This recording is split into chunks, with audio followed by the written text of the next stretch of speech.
Quick turnaround from our first really beatdown that we suffered early, but really encouraged by how we came back, finished in the second half, especially the fourth quarter. We'll make practice a lot more manageable.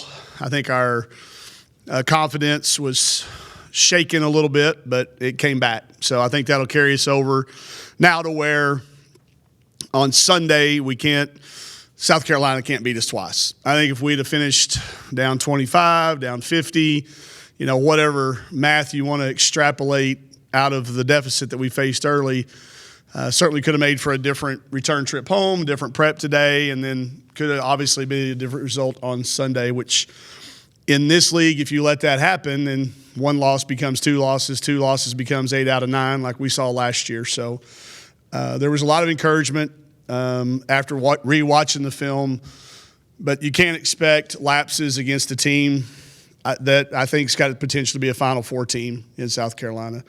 So you turn your attentions to Missouri and a team we haven't beaten in 7 games, so full attention now on the Tigers. I guess we can start with a little bit more favorable matchup if you go on here with Missouri, right?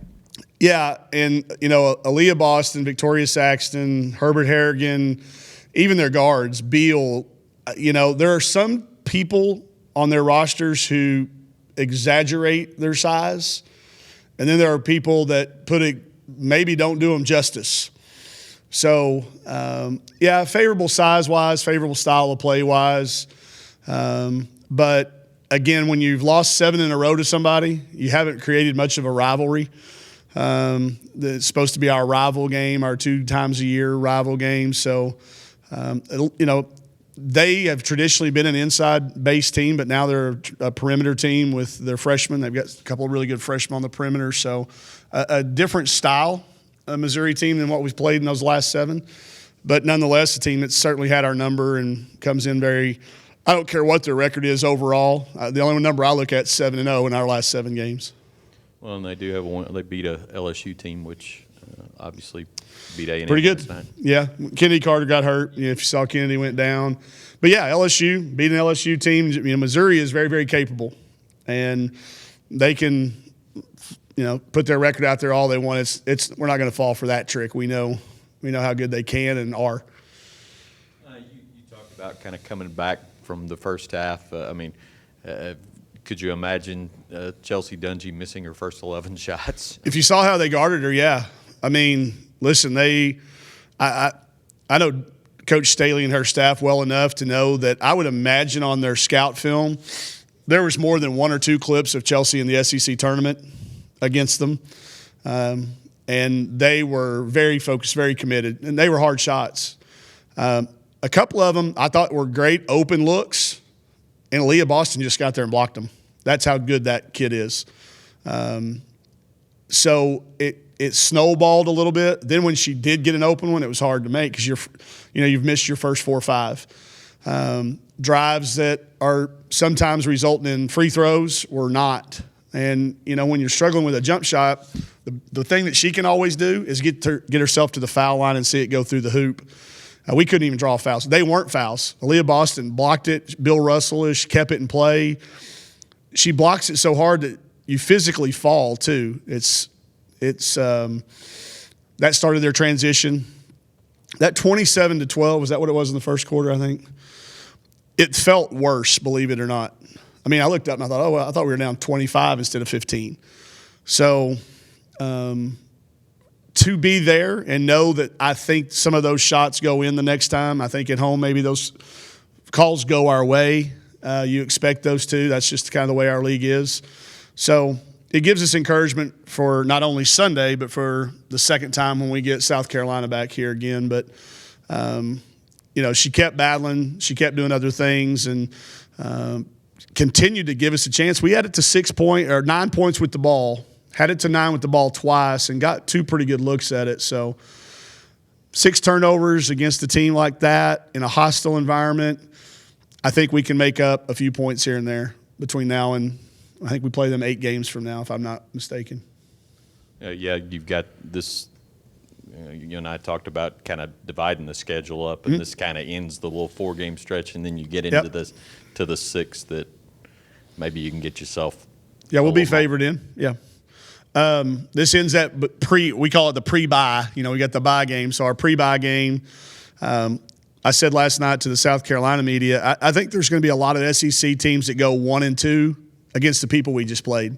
You're going to go 1-2 with A&M, South Carolina, Auburn. Maybe they go 1-3, but there's not going to be very many people that do a whole lot better than that. So I think you have to look at it in those ways to keep some perspective on it. But it does kind of make Sunday's game, a big showdown. I don't think you shy away from that. I don't think you tell the kids any different than that. It's a big game in the grand scheme of things. So just judging by how they got off the plane, it's kind of unique when you see their demeanor change from on the plane to off the plane after a loss.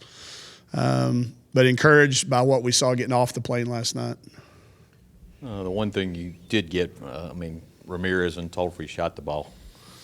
Yeah, it's becoming one of those. It's not a streak right now. They're both near 50% in their last 10 games, and they were incredibly hard shots last night. That little stretch that both of them went through.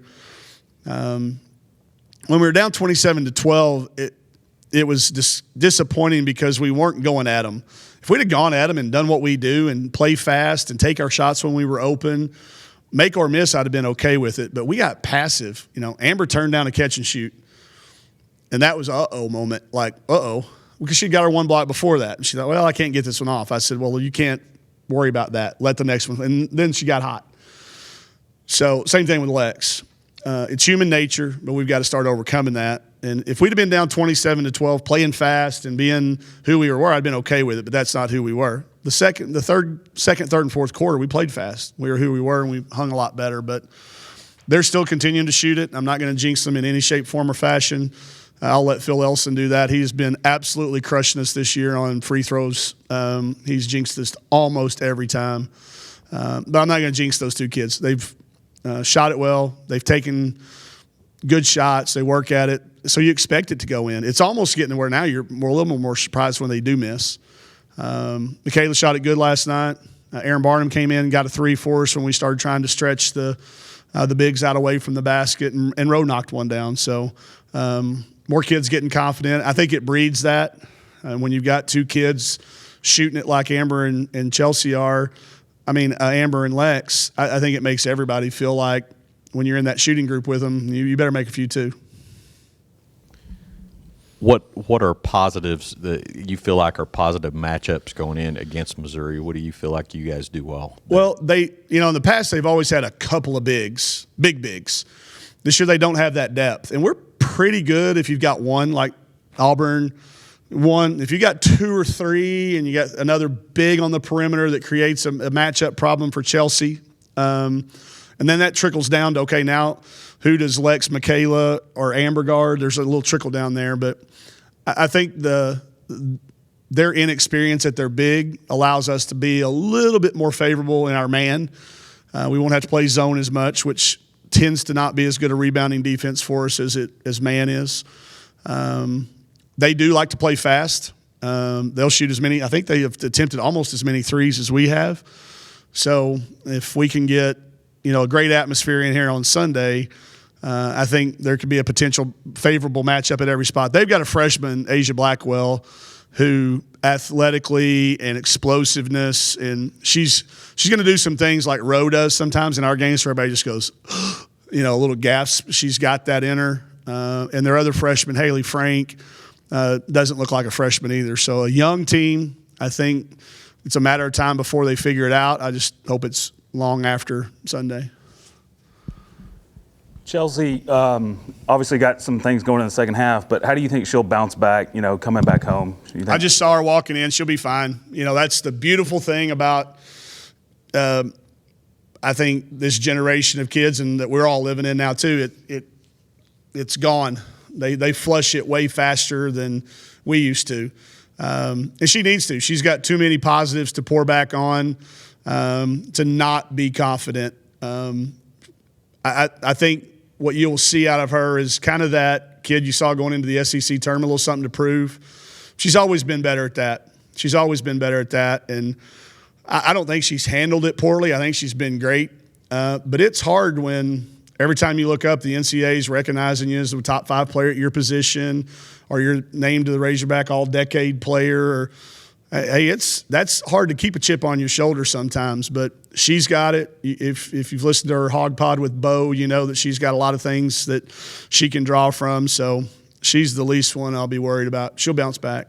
And then the improvement Rokia has shown, just where's her confidence, and as she just continues to get better every game, it seems like? Yeah, she does, and she's learning a couple of positions now. Her comfort level with knowing her role. I think I did a poor job with her as a freshman, being one of the only freshmen that came in that was playing, expected to play, last year. Did a poor job probably explaining her role and putting her in situations where she could do what she was really, really good at. And throughout the summer, she really – that's 2 times in a row I've done that. Throughout the summer, she really accepted it. Not only understood the role, but accepted what she was going to be doing. And I think that's why her minutes, they do seem to still fluctuate a little bit based on matchups. But when you get in a big, tough physical game like last night was, you want your biggest, toughest, most physical kids out there. And I thought she probably got us going in both quarters, both halves. I hope that Marquisha is watching Roe in this year to see the same type of how she's matured, how it comes to it, because I think Marquisha can be that player this time next year. We'll be sitting here talking about that maturation she has.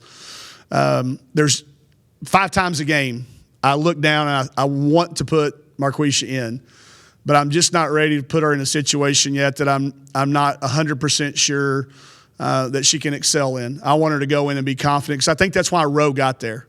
We didn't break Roe's confidence last year, and she understood it and grasped it, and now you're looking at a kid who's going to be a big-time contributor for 3 years. And I think sometimes we get in too big of a rush to rush these freshmen, and the frustration, and it's just a really, really big jump. So Roe has become a good leader too. She's taken some leadership roles on.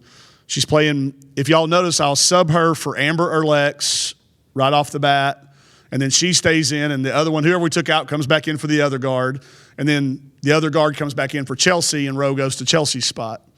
So, she's in that 6-player rotation, because and I'm kind of counting Aaron, Taylor, and Kiera as one person. And then the 6th rotation is that other. So it's 8 kids, but it's kind of a 6-player rotation in the first half. Good. All right. Thanks, y'all.